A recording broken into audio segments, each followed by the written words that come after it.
नमस्ते दोस्तों, उम्मीद है आप ठीक होंगे। तो पिछले दिनों केजरीवाल ने असेंबली में बयान दिया कि अगर विवेक अग्निहोत्री जी चाहते हैं कि ये मूवी सब देखें तो इसको यूट्यूब पे डाल दीजिए, सब देख लेंगे, फ्री में देख लेंगे। ये शायद टैक्स फ्री को लेके कोई स्टेटमेंट थी। तो एक लॉबी एक्टिवेट हो गई है कि केजरीवाल ऐसा कैसे बोल सकते हैं हमारे खिलाफ। स्पेशली रिसेंट स्टेटमेंट असम के मुख्यमंत्री का है। एक चीफ मिनिस्टर ये कह रहा है कि वो हमारे खिलाफ कैसे बोल सकते हैं। क्या उन्हें ये नहीं पता कि एक चीफ मिनिस्टर में और विवेक अग्निहोत्री में डिफरेंस है। विवेक अग्निहोत्री को कुछ कहना, एक मूवी को कुछ कहना, वो एक स्टेट के खिलाफ एक या फिर किसी रिलीजन के खिलाफ नहीं हो सकता। आप समझिए इस बात को। अगर बीजेपी ये स्टेटमेंट्स दे रही है, बीजेपी के पॉलिटिकल लीडर्स ये स्टेटमेंट दे रहे हैं, तो ये इनडायरेक्टली प्रूव करता है कि ये मूवी बीजेपी के द्वारा प्रमोटेड है या फिर इस मूवी के पीछे ही बीजेपी है। अगर ऐसा नहीं है तो आपको इन बातों पे मिर्ची नहीं लगनी चाहिए, लेकिन अगर लग रही है तो वो उनका पॉलिटिकल एजेंडा है दोस्त, वो उस पर काम कर रहे हैं, है ना। हर पार्टी का पॉलिटिकल एजेंडा होता है।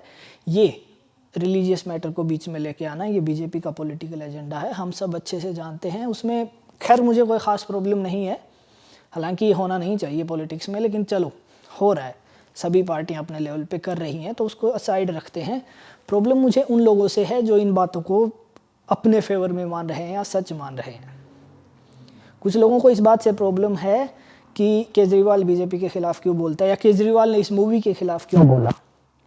जब प्रधानमंत्री कहते हैं कि एक पूरी की पूरी मूवी बना देना फ्रीडम ऑफ एक्सप्रेशन है, तो फ्रीडम ऑफ चॉइस कहाँ गई। वो भी एक स्टेट का चीफ मिनिस्टर है, उसकी फ्रीडम ऑफ डिसीजन मेकिंग कहाँ है। वो चाहे तो फ्री करे चाहे तो ना करे, क्या प्रॉब्लम है उसमें। हालांकि मैं ये बता देना चाहता हूँ जो मुझे लगता है मेरे पर्सपेक्टिव से कि ये मूवी टैक्स फ्री क्यों नहीं की गई, क्योंकि इसके अलावा जो लोग कह रहे हैं कि इतनी सारी मूवी टैक्स फ्री हुई तो ये क्यों नहीं हुई, मेन रीज़न ये है कि किसी भी मूवी पे ऐसी कंट्रोवर्सी नहीं थी। कोई भी मूवी ऐसे लोगों को रेडिकल नहीं बना रही थी। अब ये मत कहना कि हिंदुओं की बात करती है तो रेडिकलाइजेशन किसी भी जगह पे ख़राब है दोस्त। आप हिंदू हैं, आप मुस्लिम हैं, आप क्रिश्चियन हैं, आप सिख हैं, आप जैन हैं, आप कुछ भी हैं, अगर आप रेडिकल हो रहे हैं तो वो ख़तरनाक है। यकीन मानिए इस बात का। एग्जाम्पल ईरान जैसे कंट्रीज से ले लीजिए। जब तक ये अच्छा मुस्लिम कंट्री था तब तक यहाँ पे सब कुछ बढ़िया चल रहा था, डेवलपमेंट भी मज़े से हो रहा था। जैसे ही मुस्लिम रेडिकल यहाँ पे पावर में आए, उनके हालात देख लीजिए कैसे हैं। सेम यहाँ होगा। हिंदू रेडिकल कंट्रीज़ के हमारे पास एग्जाम्पल इसलिए है नहीं क्योंकि अभी तक ऐसा कुछ हुआ नहीं है, ठीक है। तो ये मत सोचिए कि हिंदुओं ने आज से पहले ऐसा नहीं किया, क्योंकि हिंदुओं का सिर्फ एक ही कंट्री है, या फिर नेपाल हिंदू राष्ट्र बताया जाता है। इन दोनों में अभी तक रेडिकल लोग पावर में नहीं आए। यहाँ डिफरेंस यहाँ नहीं है कि हिंदू लोग ये नहीं कर सकते। डिफरेंस यहाँ है कि जिन लोगों के हाथ में पावर है उन लोगों की सोच अभी तक ऐसी नहीं रही थी। आगे कैसी रहेगी मुझे नहीं पता है, क्योंकि अभी हमारी पॉलिटिक्स में नए रास्ते बन रहे हैं। उसके अलावा अगर वापस आएँ विवेक अग्निहोत्री पे, द कश्मीर फाइल्स पे, तो यकीन मानिए कोई भी मूवी हो उसके अंदर ड्रामा होता है दोस्त। उस ड्रामा को आप सच मत मानिए, पहली बात। दूसरी बात, टैक्स फ्री करना ना करना ये स्टेट्स पे छोड़ दीजिए। तीसरी बात, किसी मूवी को टैक्स फ्री नहीं करना आपके खिलाफ नहीं हो सकता है, समझिए इस बात को। ये मूवी उसका विवेक अग्निहोत्री का पर्सनल बिजनेस है जो प्रूव कर चुका है। आपने कई बार देखे होंगे, अगर किसी ने मूवी किसी को, ऐसे लोगों को भी फ्री में दिखाने की कोशिश करी हो जो लोग मूवी की टिकट अफोर्ड नहीं कर सकते, उनको भी उसने लीगल इशू करने की बात की है। तो ये आप भूल जाइए कि ये बिज़नेस नहीं है, ये उसके लिए प्योर प्रॉफिटेबल बिजनेस है and I don't have problem with that. अगर उसने मूवी बनाई है, रिसर्च भी की है, उसने डायरेक्शन भी की है, अपने रिसोर्सेज भी लगाए हैं, तो प्रॉफिट चाहिए, इट्स ओके।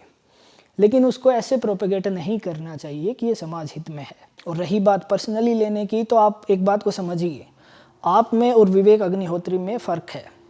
आप सबको विवेक अग्निहोत्री अकेला रिप्रेजेंट नहीं कर सकता। अगर उसके खिलाफ कोई बात हो रही है तो सामने वाले की भी फ्रीडम की बात कीजिए, आप उसके बारे में भी सोचिए। अगर मैं उस मूवी के बारे में या विवेक अग्निहोत्री के बारे में कुछ डिसएग्रीमेंट्स रखता हूँ, कुछ डाउट्स रखता हूँ, तो उनको सोल्व करने की बात कीजिए। ये मत कीजिए कि मैं हिंदू रिलीजन के ख़िलाफ़ हो गया हूँ या मैं किसी पर्टिकुलर एजेंडा से प्रभावित हूँ।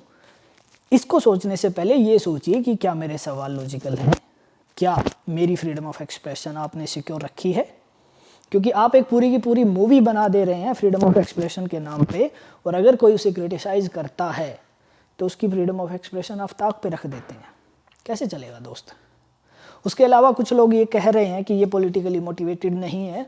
हम कैसे मान लें बात? आप रिसेंट अगर स्टेटमेंट सुनेंगे असम के चीफ मिनिस्टर का, तो वो कह रहे हैं कि अरविंद केजरीवाल को हमारे खिलाफ ऐसे नहीं बोलना चाहिए। Again Arvind Kejriwal spoke about Vivek Agnihotri and the movie Kashmir files. तो क्या कश्मीर फाइल्स या फिर विवेक अग्निहोत्री ही असम के चीफ मिनिस्टर हैं? क्या विवेक अग्निहोत्री असम को रिप्रेजेंट करते हैं? क्या विवेक अग्निहोत्री के साथ डिसएग्रीमेंट रखना बीजेपी के या असम के खिलाफ हो जाता है? कैसे है ये मुझे समझ नहीं आ रहा है। लेकिन ऐसे स्टेटमेंट्स आना प्रूव करता है कि उनका पॉलिटिकल मोटिवेशन रहा है इस मूवी के पीछे, और जिसमें वो काइंड ऑफ सक्सेसफुल हैं। रही बात केजरीवाल से इस बारे में बात करने वालों की कि तुमने उस मूवी को टैक्स फ्री क्यों कर दिया, ये क्यों नहीं किया, एक बार तो मैं पहले कह चुका हूँ कि ये उनका फ्रीडम ऑफ चॉइस है, हमें रहने देना चाहिए, क्योंकि एक मूवी सब कुछ नहीं है। दूसरा, अगर आप ये कह रहे हैं कि आप इंडियन हैं तो ये मूवी देखिए, आप देशभक्त हैं तो ये मूवी देखिए, तो क्या आप लोगों की देशभक्ति पे ये 150 रुपये का टैक्स भारी पड़ रहा है? Then I really doubt your देशभक्ति bro. I think you have to rethink about your concept of देशभक्ति। और अगर आप इस बात से कंपेयर कर रहे हैं कि किसी एक स्टेट ने या 2-4 स्टेट ने इस मूवी को टैक्स फ्री कर दिया है तो केजरीवाल ने क्यों नहीं किया, अगर आप सच में इतना कंपैरिजन में फंसे हुए हैं, तो क्या आपने कभी भी अपनी किसी भी लोकल अथॉरिटी से, इर्रेस्पेक्टिव ऑफ पार्टी, इसमें कांग्रेस, बीजेपी, टीएमसी, सपा सब शामिल हैं, सबके कहीं ना कहीं विधायक हैं, कहीं ना कहीं उनके मेंबर ऑफ पार्लियामेंट हैं, कहीं ना कहीं वो सरकार में हैं या रहे हैं, क्या आपने कभी भी उनसे ये सवाल किया है कि केजरीवाल एजुकेशन की बात करता है, Kejriwal free education, free health care system की बात करता है, आप लोग क्यों नहीं कर रहे हैं? एक बार सोचिए, on the long run being public आपको free education, free health care से फ़ायदा मिलेगा या फिर आपको इससे फ़ायदा मिलेगा, एक मूवी से? Being a middle class person, हमारे लिए सबसे ज़्यादा जो एक्सपेंसेस हैं वो एजुकेशन और हेल्थ केयर पे हो रहा है आजकल। अगर उस पर आप डिस्कस करने के लिए तैयार नहीं है तो दोस्त, मूवीज़ पे डिस्कशन करने से कोई फ़ायदा होने वाला नहीं है, ट्रस्ट मी। तो फिर से मैं आप लोगों से पूछ रहा हूँ, एक बार खुद से सवाल कीजिए, क्या आपने कभी अपने लोकल रिप्रेजेंटेटिव से, अपने नेताओं से ये कहा कि केजरीवाल एजुकेशन की, केजरीवाल हेल्थ केयर की बात कर रहा है, आप क्यों नहीं कर रहे हैं? डेवलपमेंट वहाँ पे अटका हुआ है दोस्त, मूवीज़ पे नहीं अटका हुआ है। इसको समझिए, इसको सोचिए, और केजरीवाल कितना गलत है, कितना सही है, वो आप वोट देते टाइम डिसाइड कर सकते हैं, वो आपके हाथ में पावर है। एक मूवी को टैक्स फ्री ना करने से कोई एंटी हिंदू या एंटी रिलीजन नहीं हो जाता है, इसको समझिए। और ना ही ये हिंदू रिलीजन इतना कमज़ोर है कि एक मूवी टैक्स फ्री ना हुई तो ये ख़तरे में आ जाएगा। अगर ऐसा होता तो अब तक हो गया होता सफाया। तो इस बात को समझने की कोशिश कीजिए दोस्त कि हर आदमी अपना प्रॉफिट बटोरने में लगा है, पॉलिटिकल पार्टीज़ अपने वोट्स बटोरने में लगी हैं, विवेक अग्निहोत्री अपना प्रॉफिट बटोरने में लगा है। आप इस सब में कहाँ स्टैंड करते हैं, इस पे सोचिए, और फिर ये सोचिए कि कौन सी स्टेटमेंट से आपको फाइनेंशियली, आपको इकोनॉमिकली, आपके फ्यूचर को कैसे फ़र्क पड़ रहा है, और कौन सी स्टेटमेंट से आपको कितना फ़ायदा हो सकता है। मुझे नहीं लगता ये सारी केजरीवाल की स्टेटमेंट, विवेक अग्निहोत्री की स्टेटमेंट या फिर असम के चीफ मिनिस्टर की स्टेटमेंट कहीं भी कोई भी फ़ायदा करने वाली हैं। ये सिर्फ़ और सिर्फ आपको उलझाने के लिए हैं, और इसमें अगर आप उलझ रहे हैं दोस्त, तो पॉलिटिकल लोग तो बेनिफिट में हैं, लेकिन आप कहाँ हैं, आपको सोचना पड़ेगा। चलिए, जल्दी मिलेंगे अगली किसी वीडियो में, तब तक के लिए अपना ख्याल रखिए और अपने आप को बचा कर रखिए।